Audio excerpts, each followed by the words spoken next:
aujourd'hui je vous présente les sorties du mois d'octobre. Il y a 10 livres que j'ai repérés, donc c'est vraiment les livres que moi j'ai repérés et qui m'ont interpellée. Il y a bien sûr beaucoup plus de sorties que ça, mais moi j'en ai noté 10. Il y en a sûrement d'autres qui m'a interpellée aussi, mais je me suis vraiment cantonnée aux 10 vraiment que j'ai apprécié le plus et qui m'ont vraiment interpellée le plus.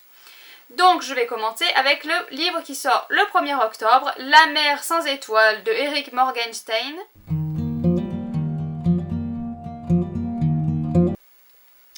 Aux éditions Sonatine. Donc c'est de la fantasy. C'est l'histoire de Zachary qui va dans la bibliothèque de son université et qui va trouver un livre qui décrit une scène de son enfance. Donc ça va l'intriguer et il décide d'en savoir davantage. Donc il va se retrouver dans un labyrinthe, un tunnel, j'ai pas bien compris exactement, dans un étrange labyrinthe souterrain où il y a plein de tunnels sous la rive de la mer sans étoiles.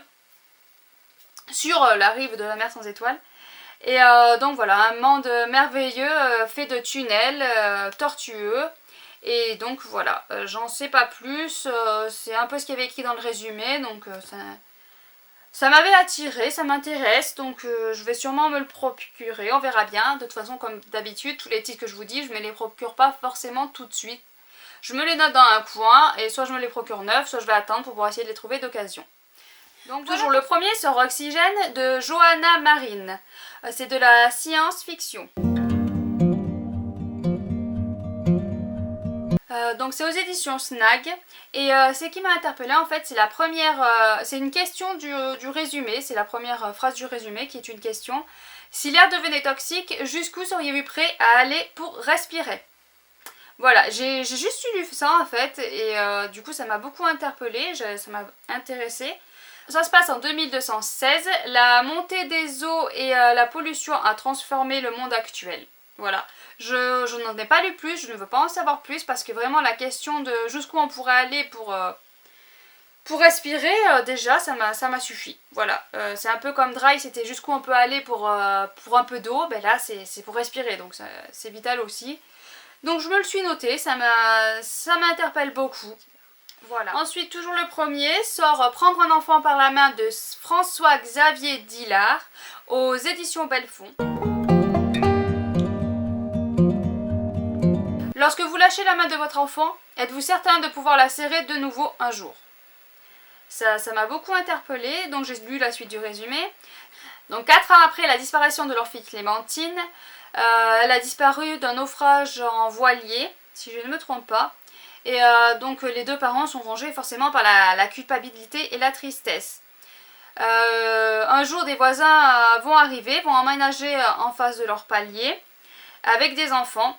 Et du coup ça va beaucoup travailler la mère de Clémentine. La dernière phrase aussi du résumé, j'aime beaucoup. Prends ma main, mon cœur, ne la lâche pas, quoi qu'il arrive, serre-la fort. Voilà, c'est vraiment des mots comme ça, des petites phrases comme ça qui m'ont interpellée dans le résumé et qui m'ont fait dire bon ben je le note et puis je verrai si je le prends ou pas. Donc toujours le premier, il y en a beaucoup décidément. Donc j'ai noté Le Drakkar éternel de Estelle Faye aux éditions Ernest Crinéo. Donc deux collégiens vont se retrouver protégés sur un drakkar qui vogue sur la mer des 9 royaumes. Et pour se libérer, il faut qu'ils retrouvent une clé qui va libérer de la malédiction.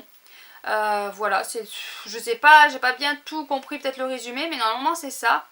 Ça parle de Odin, de Loki dans le résumé, donc ça m'intéressait beaucoup. Voilà, ça m'intéressait beaucoup et je me suis dit je vais le noter. En plus les enfants aiment beaucoup tout ce qui est mythologie, donc je pense que ça peut les intéresser fortement. Le 6 sort Lune ardente de Morgane Lugraff, le livre 1. Aux éditions Plume Blanche. Donc celui-là je l'ai noté parce que la couverture est magnifique, tout simplement, et que je l'ai vu passer partout. Voilà, c'est le livre avec une tête de lion et je l'ai vu passer partout ce livre. Du coup je vais vous lire le résumé, ça sera plus simple parce que depuis la nuit des temps, les sombres lunes et les cendres de soleil sont des peuples ennemis. Les premiers adulateurs de la lune vivent à Tsangan, pays de glace et de neige éternelle. Les seconds, adorateur du soleil, règne à Ulan, royaume de sable et de luxure. Sur le point de perdre la guerre, Siamban Calypsa, princesse, Tsangan pactise avec le roi Calagan Uxlex, son ennemi. Elle épousera son fils aîné, renoncera à son héritage de la lune et deviendra une princesse bâtarde en embrassant la nation du soleil pour protéger les siens. Si la haine des princes héritiers à l'égard des sombres lunes ne souffre d'aucune limite, le soleil semble pourtant perdre de son influence sur ses enfants. Voilà, donc voilà le résumé. Ça a l'air plutôt pas mal. Je dois avouer, j'étais influencée surtout parce que je l'ai vu passer partout et que la couverture est magnifique. Donc je verrai bien, je vais attendre les avis des uns et des autres et suivant ce qu'ils en disent, je me le procurerai ou pas. Donc le 7 octobre sortira L'année de grâce de Kim Liggett aux éditions Casterman. C'est un young adulte de science-fiction et une dystopie. Donc c'est tout ce que j'aime bien, j'aime beaucoup la dystopie.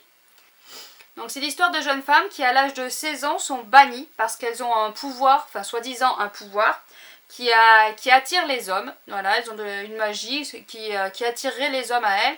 Et pour s'en protéger, elles doivent passer 1 an en forêt à l'âge de 16 ans pour perdre cette magie-là. Et du coup, voilà, elles doivent partir en forêt pendant 1 an et très peu en reviennent. Voilà ce que j'ai compris du résumé. Ça m'intéressait pas mal. Voilà. Donc le 8 sortira le tome 2 du destin d'Orisha de Tomi Adeyemi, aux éditions Nathan. Le tome 1 s'appelait 200 et de rage, que j'ai lu et que j'ai beaucoup apprécié. C'est un young adulte.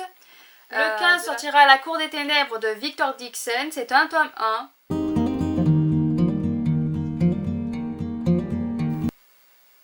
Aux éditions Robert Laffont. Celui-là je me le suis noté parce que en fait c'est Victor Dixon, tout simplement. J'ai même pas lu le résumé, je sais juste que ça parle de vampires.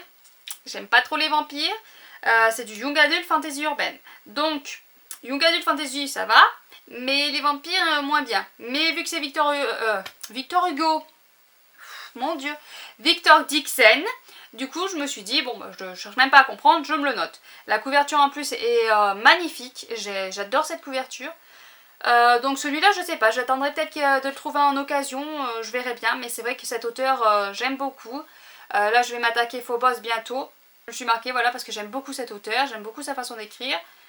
Mais c'est vrai que le sujet sur les vampires, moyen. Mais voilà, je voulais quand même le noter pour savoir qu'il sortait le 15 octobre. Et que d'ici peut-être quelques mois, il sera peut-être possible de le trouver en occasion. Donc pour les romans c'est fini, je vais passer ensuite au BD, je m'en suis noté 2 BD.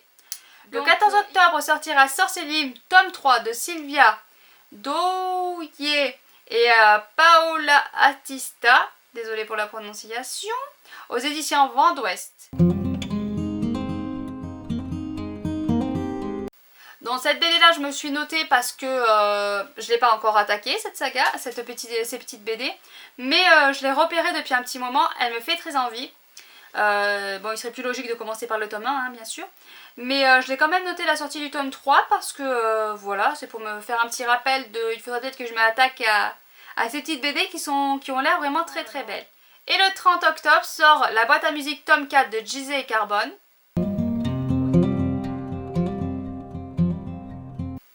Aux éditions Dupuis. C'est une BD fantastique dont j'ai lu le tome 1. Donc il va falloir que je lise les autres avant de me procurer le calme. Mais c'est comme Sorceline, je voulais me le marquer dans un coin pour me dire là on en est au tome 4 qui va sortir maintenant. Donc avance un petit peu, bouge-toi le cul pour le lire. Voilà, parce que c'est vraiment une petite BD toute mignonne. C'est l'histoire d'une petite fille qui a perdu sa maman. Et à son anniversaire, elle va se retrouver avec la boîte à musique que sa maman lui a offerte. Et du coup, avec cette boîte à musique, elle va se retrouver dans un monde fantastique.